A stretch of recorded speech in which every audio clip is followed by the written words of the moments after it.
November 17th, 1942, a day that would forever shape the world of cinema.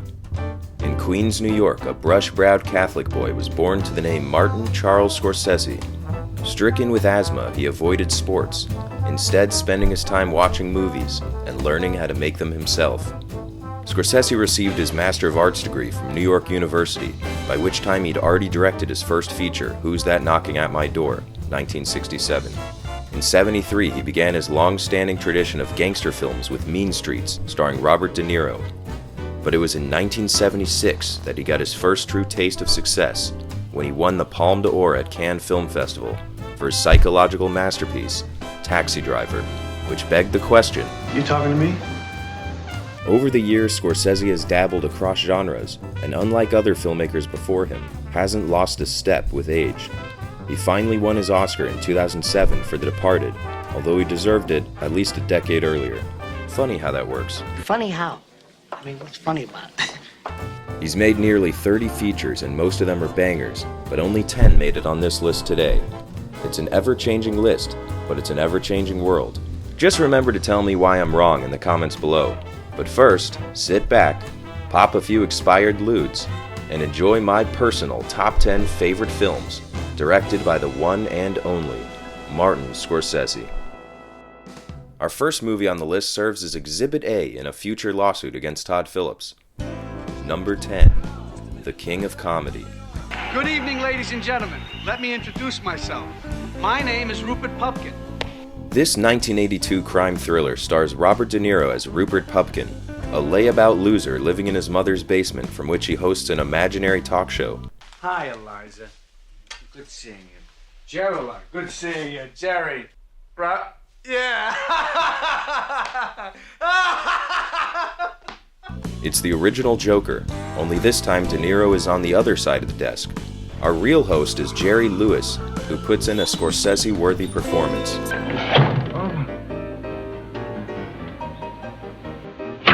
Wait, sorry, wrong clip. I remember a man said, listen to me.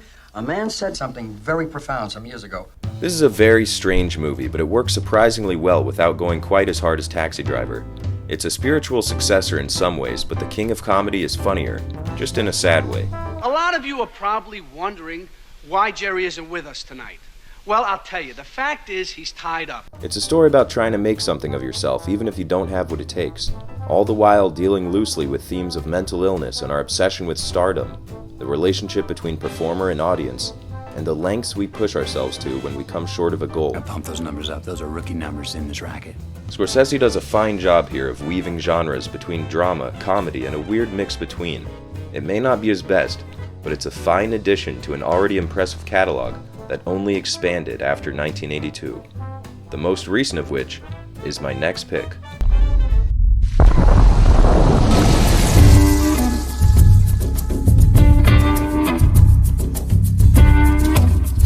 Number 9, Killers of the Flower Moon. In this faithful adaptation of the book of the same name written by David Gran, Scorsese tells the tragic true story of the Osage people, a tale of love, of death, of murder, betrayal, of the evils of greed and the horrible lengths mankind will go to for a drop of that sweet black gold. This is another successful collaboration between actor Robert De Niro and director Martin Scorsese, who both still shine this late in their careers. Expecting a miracle to make all this go away. You know they don't happen anymore. Starring in the film is Leonardo DiCaprio and Lily Gladstone in a bizarre semi-love story that will in no way end in catastrophe. It's a relationship that perfectly mirrors that of the Osage people and the white settlers overall. You know, you got nice color skin. What color would you say that is? My color. Of course, it's not a Scorsese movie without his signature cinematography, and once again he delivers with incredible overhead shots and sweeping landscapes. We get a nice little cameo from Jesse Plemons, who knows how to steal a scene. I was sent down from Washington, D.C. to see about these murders. See, what about them? See who's doing it. It's a heavy film with a lot of baggage, respectfully made without a hint of irony, but sometimes it's nice to lighten the load.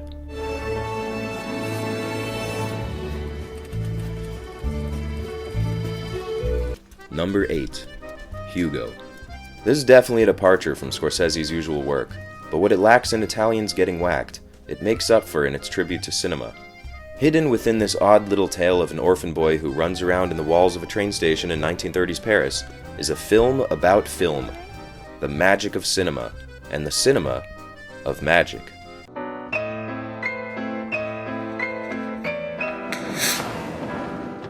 Ben Kingsley plays the real-life George Méliès, a brilliant silent-era filmmaker who used magic to create daring and provocative special effects, made famous in such films as A Trip to the Moon and The Impossible Voyage. Asa Butterfield and Chloe Grace Moritz co-star in the film, alongside Sacha Baron Cohen and his Doberman, carried by a beautiful Parisian soundtrack by the legendary Howard Shore to match the soaring cinematography that glides through the station like an apparition. It's a bit of a strange movie, certainly not a high-concept film. The idea of the machine is incredibly unique and bizarre, but the ending is so heartfelt and sweet you just can't dislike it. It was the kindest magic trick that ever I've seen. Number 7. Casino.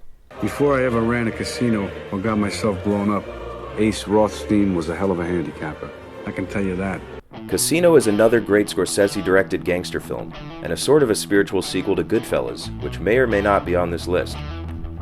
De Niro and Pesci reprise their on-screen partnership again, but this time Sharon Stone is in the mix, and the party is going down in Vegas. This is another true story based on a novel, this one by author Nicholas Pileggi. It's a tale of infidelity and FBI, of success and failure, corruption and hustling, and it gave us one of the finest shots in the history of cinematography.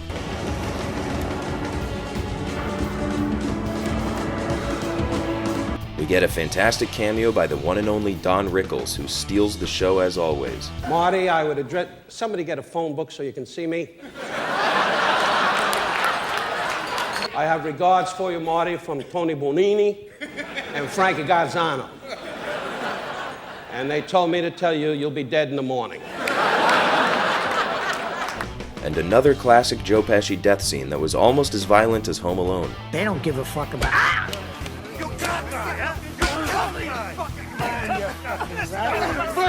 This film has all the Scorsese touchstones. Great music, powerful cinematography, and phenomenal acting all around. What can I say? It's one of the best film directors of all time, let loose on the city of Las Vegas. It was always going to be a good time. Casino may not be his best gangster movie, but at least De Niro doesn't look 80 years old in this one. Up next, we have a film often hailed as one of the finest of all time, up there with Citizen Kane, Casablanca, and The Room. I did not hit her. It's not true. It's bullshit. I did not hit her. I did not. Oh, hi, Mark. You know it even if you don't. You recognize it even if you've never seen it. But if you have, you know why it easily cracks the top 10. Number 6. Taxi Driver. This is De Niro at his best, at his most manic. Here he's a caged animal, a character so unpredictable you don't know whether to root for him or run away. The script was penned by Hollywood icon Paul Schrader, who's apparently lost his mind.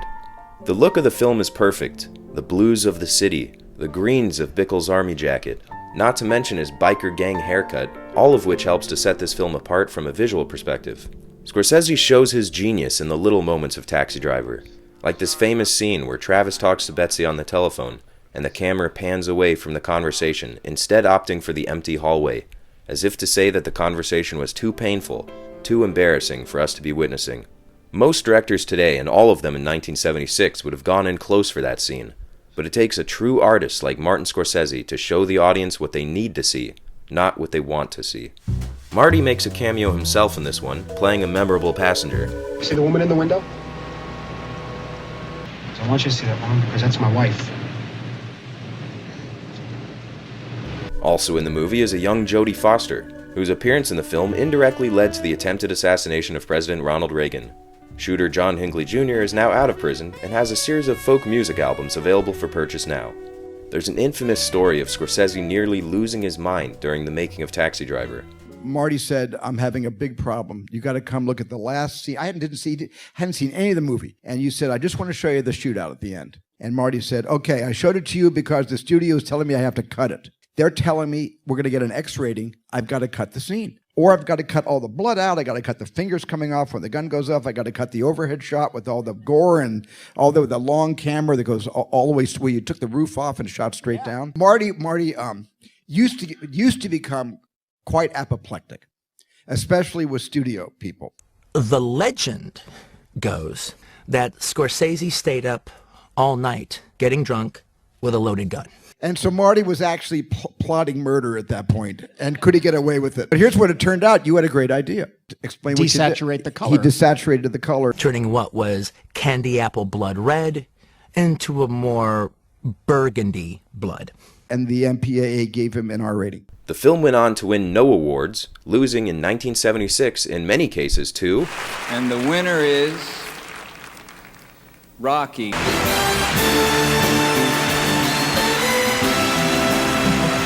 Now we go back to the 80s, 1980 in fact, for this stylized sports drama masterpiece.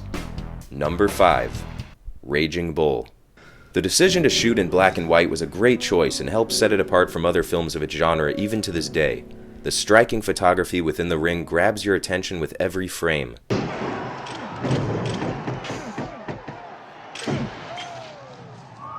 This is Scorsese's take on the true story of boxer Jake LaMotta, adapted from Raging Bull, My Story, the accurately harsh autobiography by Jake himself, who goes into detail on his own personal foibles. Why'd you do it, huh? Why'd you do it? I didn't do it! Why'd you do it? Why'd you do it? De Niro changed the game by changing his body for this role, something that hadn't been seen before in Hollywood, and has gone on to become a popular and wildly irresponsible staple of Oscar bait filmography. This is another 2-hour-long masterclass of acting from De Niro. And the same can be said of Pesci, who's great as always as Jake's brother Joey, putting in yet another fantastic performance into what would shortly become an unmatched repertoire. And speaking of short, there's no praising a film like this without noting the man himself. Scorsese is a true one-of-a-kind. Casually, this little Italian man tosses his hat into the ring with one of the great boxing movies of all time, and an undeniable masterpiece of cinema history.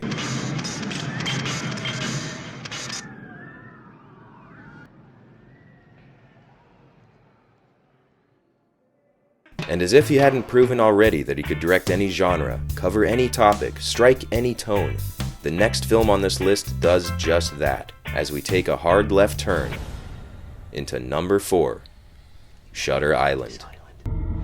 Give you a briefing about the institution? All I know is it's a mental hospital. This is a very cool, very creepy movie. Half horror, half psychological detective thriller. I distinctly remember this trailer coming out, and that old lady putting her finger to her mouth scared the shit out of me. I had no idea it was a Scorsese film. Leo DiCaprio is at it again, this time a little more Inception Leo than Aviator Leo. He plays a distraught business professional hired to solve a mystery, all the while dealing with the aftermath of his own tragic family backstory involving a mentally disturbed wife and kids. Wait a second, what year did this come out? Whatever. A haunting mystery film in a unique and unsettling setting. Mark Ruffalo gives a solid performance, as well as Ben Kingsley. It's a strong detective story, and the ending twist is an all-time great. What would seem cliché in the hands of a less experienced filmmaker works better here than ever before. You know, this place makes me wonder. Which would be worse? To live as a monster, or to die as a good man? It's Scorsese dipping his toes into horror, similarly to Cape Fear. And speaking of Cape Fear, number 3, The Wolf of Wall Street. When it comes to movies I would have never guessed were directed by Martin Scorsese, this has to be at the top of the list. And it isn't that his signature style isn't stamped all over this wildly lewd and lascivious film. It's just that the contents are so un-Scorsese.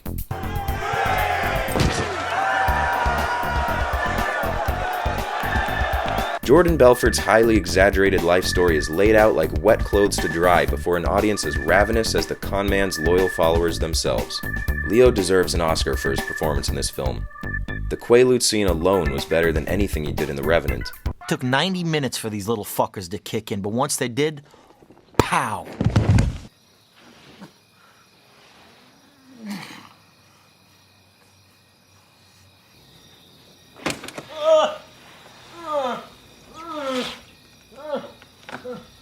This film introduced the world to Margot Robbie and allowed Jonah Hill to re-emerge into comedy, sidling his way between slapstick and drama in a pitch-perfect performance worthy of Scorsese. The scene where Donnie meets Jordan and immediately offers to quit his job is particularly memorable.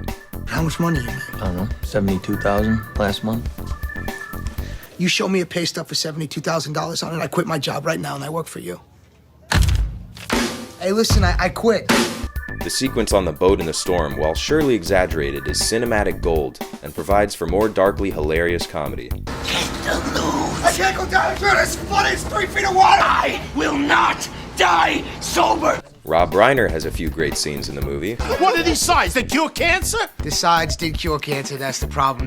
That's why they were expensive. And there's an extremely famous cameo by the great Matthew McConaughey.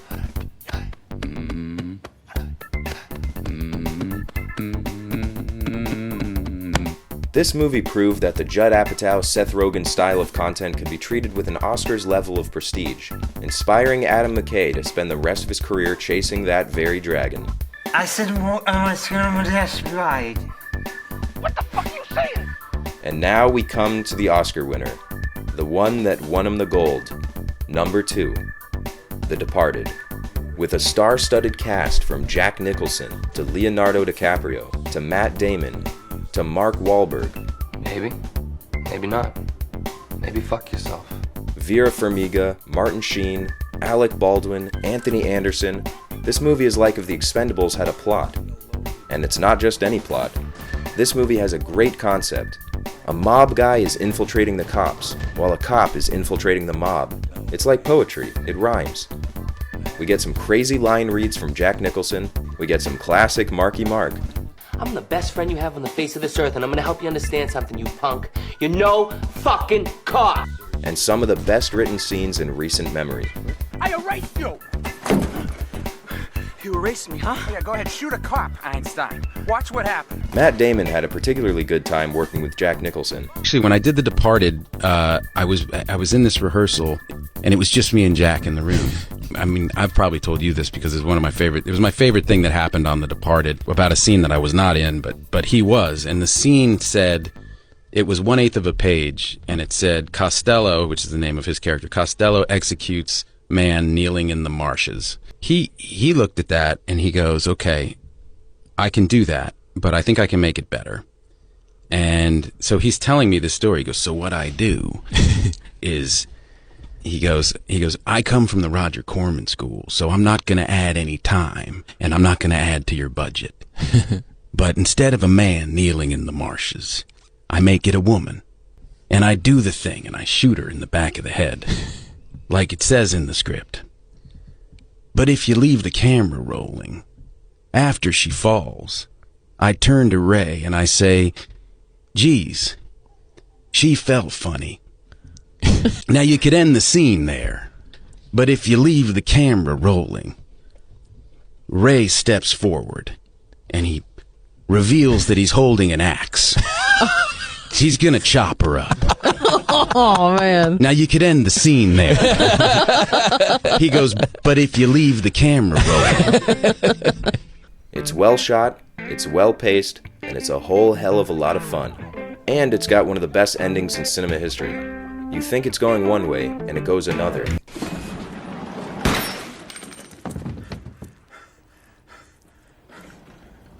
Then you think it's going that way, and it flips again.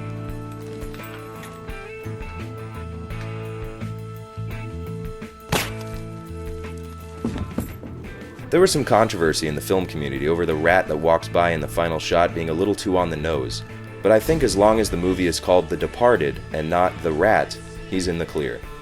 Let me know in the comments what movie I left out, and it might get its own video someday. Honorable mentions go to Mean Streets, The Aviator, Cape Fear, and a bunch of other stuff. What can I say? The guy is good. Almost too good. As far back as I can remember, I always wanted to be a gangster. Number 1. Goodfellas.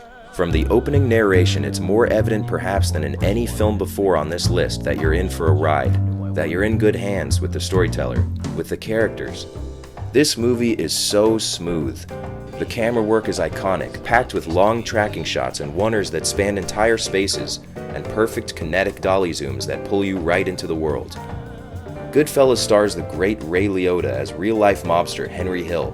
Hello, I'm Hank Hill. Clogged toilets are a serious issue that affects everyone. No, Henry Hill. But he's not the only star here. We got Jimmy Two Times. Who got that nickname because he said everything twice, like... I'm gonna go get the papers, We got Joe Pesci as Tommy, the short-fused gangster. Funny how? And Robert De Niro as Jimmy One Times. Ladies and gentlemen, brace yourselves. Robert De Niro. Ray Liotta was made for this role, and he used every second of screen time with maximum efficiency. The film also features Michael Imperioli getting killed before he was on The Sopranos. You can let this fucking punk get away with that? What's the matter? What's the world coming to? Lorraine Bracco pulling a gun on the mobster in her life before she was on The Sopranos. And Frank Vincent getting whacked before he was on The Sopranos. But what makes a movie like this memorable isn't the things you might think. Sure, the violence is fun, but when I think of Goodfellas, I think of Paul Sorvino chopping garlic in prison. I think of Jimmy Two Times. Who got that nickname because he said everything twice, like... I'm gonna go get the papers, I think of this. I thought I heard someone say something, spider. I thought it was Henry. You know you're a fucking mumbling, stuttering little fuck. You know that? It's flawless cinema all around. Sound, sight, and script. As far as true stories go, it's got the clearest lesson, the most glaring themes, and they all come through naturally without needing any heavy-handedness or rats walking across windows. It captures everything we as an audience want out of a gangster movie, making us complicit as the characters learn the hard way that the lifestyle they chose, that we chose to view as escapist entertainment, is not only no life at all, it's a death sentence. There's a moment in the movie where everything flips and suddenly it's no longer fun to be a gangster, and that's the point Scorsese has been trying to make from the beginning.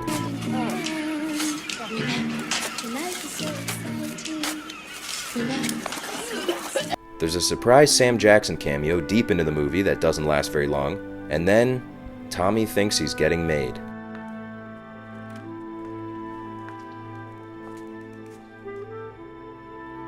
This is another one of my favorite moments. Just this right here. The camera work, the kinetic energy. Then the madness begins. Henry has lost his goddamn mind. He's going crazy on cocaine, freaking out about helicopters. I had to drop off some guns at Jimmy's to match some silencers he had gotten. Had to pick up some new Pittsburgh stuff for Lois to fly down to some customers I had near Atlanta. And by the end, you don't know who you can trust. With the flip of a switch, the glamorous life of a gangster becomes a complete and utter nightmare. And ultimately, as is always the case with great cinema, not another word needs to be said. I'm an average nobody.